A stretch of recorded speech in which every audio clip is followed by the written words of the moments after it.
Got a 1990 Mazda Miata. Already took the front timing cover off. It broke down last night. You could tell right away. It was a timing belt because it was spinning over super fast, which is always a telltale sign that the cams aren't hooked up to the crank anymore. So anyway, pulled the cover off and found this. So I'm pretty sure this is not an interference engine. So we'll get to work on tearing this down and getting it fixed. I guess the first thing we'll do is pull the valve cover off. Alright, so the valve cover, you just pull the plug wires out, obviously, and then just pull these top bolts out. So the cover's off. We pulled the upper radiator hose. We're going to pull this piece off next. Get access to the front of it. Looks like it's just a couple hose clamps. And that should pull right off. Alright, so next thing we'll do is we'll pull this hose off of this water neck. And then we'll start getting the belts off. Pull this pulley off the water pump. Alternator belt. Looks like there's 2 belts. So we'll start on that next, get those loose. Something I'll point out, it's easier to take these bolts off your water pump pulley while the belt's still on. That holds the pulley straight. And then you just take your ratchet or your impact and they'll come right out. You don't have to fight it. It's much easier with the belt still on. Alright, if you're not familiar with this kind of setup, what you do is you loosen this bolt nut here. This is your adjuster for the tension on the belt. And then there's one down in this pulley, and that goes through your power steering housing. There's another at the end of that. You have to hold that, and then loosen it right here, and that should be loose enough. And then you just loosen this up, and that relieves the tension, moves the pump downward. This is kind of the same setup on the alternator.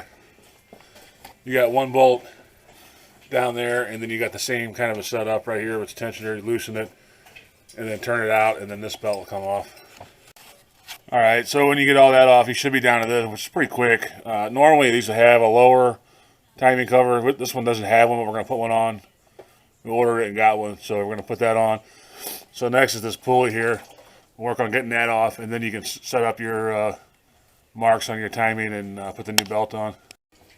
Alright, so after you get all the belts off, you want to pull this pulley off. There's this goes down to your crankshaft. There's 4 bolts for this, a couple spacers. I think they're 10 millimeter. 4 of those pulls right off. Now you can see here you have all access to what we need access to. So if your belt was still on, before you take it off, if your belt was still on and you're doing this job, before you take it off, line your timing marks up where they're supposed to be. Since this belt fell off, or whatever, we're going to have to line up top dead center and then line the camshafts up and put it on that way, which is a little bit more difficult, but it's always easier to change these before they break.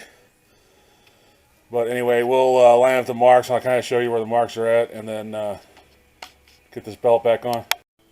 Alright, so here's how you line the belt up. You got the notch on your lower crankshaft pulley. That lines up with the arrow on the block.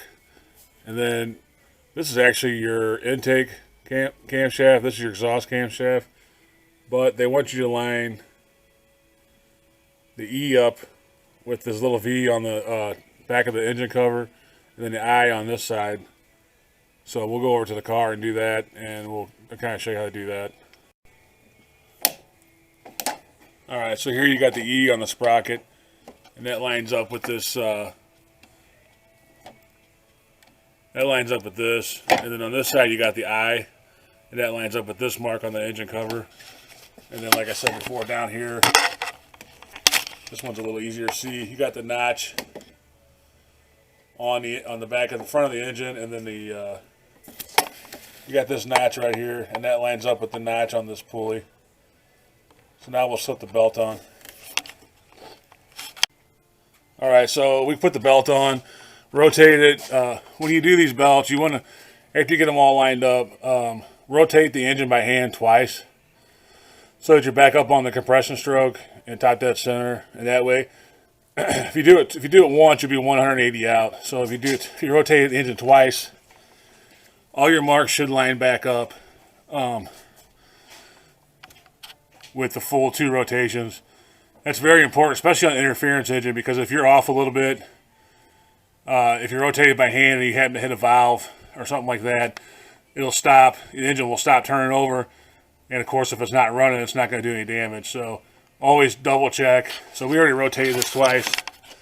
And you can see here that this mark is lined up with the V on this cover. And then this mark is lined up with the V. And then down here,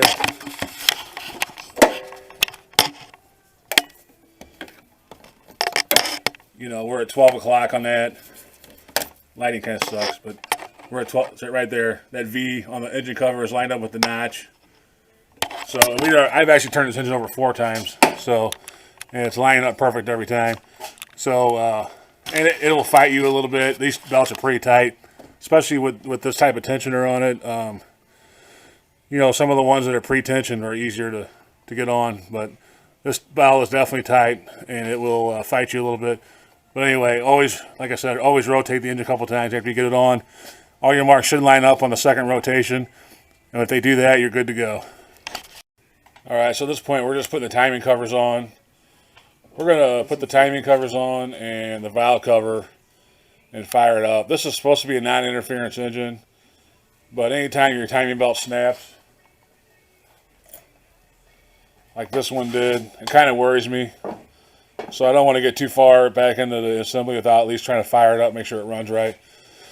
So we're going to put those 2 timing covers back on and that valve cover, and then we'll fire it up before we put any of the pulleys on or anything. Of course, you won't run it long. Just make sure it fires up and the engine sounds okay.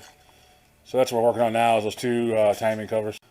All right, so we got all 3 covers on. Those are pretty self-explanatory, 10mm bolts.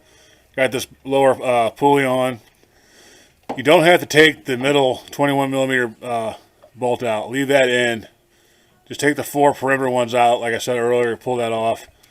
And we got the valve cover on. So now we're just putting the spark plugs back in, and we will test fire this off, make sure everything's good on it before we put the rest together. This is my beautiful assistant today helping me.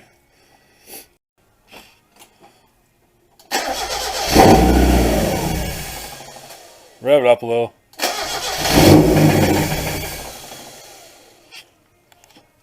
One more time. Alright, so it sounded fine. We got the air intake off here for the mass air and all that. So that's why it's not idling. But it sounds good and it fired off. So we'll go ahead and put the rest of the stuff together, and it should be good to go. Alright, so we already put the water pump pulley back on. Go ahead and put that on before you try to put the belt on. It's 3 10mm bolts. Just torque them down. You don't have to get them super tight right now. We'll retighten them once the belt's on. So anyway, we'll put the belt on now and tension that, and then we'll go back. We got those water pump bolts snug but not super tight, so we'll go back and retorque those once we get the belt on. All right, we got the alternator belt on. Now we're putting the power steering on. Power steering belt. I can get the socket off. Right. That's not the right size anymore. We're having technical difficulties here. All right, so I need you to just tighten this down. That pulls the belt, the steering up, and then you just keep doing it until this belt gets pretty tight, which is good right there. Once you get that down, you tighten this one. And then there's one inside here. We'll have to rotate the engine a little to get the slot lined up. And that's all there is to those belts. All right, so here it is all back together. You can see it's running good.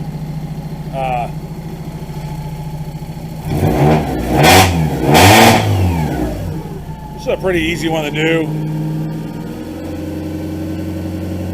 Really should be able to do this in about an hour. It's one of the easier timing belts to do. So anyway, and luckily it's a non-interference engine. So if it does happen to come off, your valves won't be bent. So that's always good. So that's it for this one. We'll test drive it and boot it out.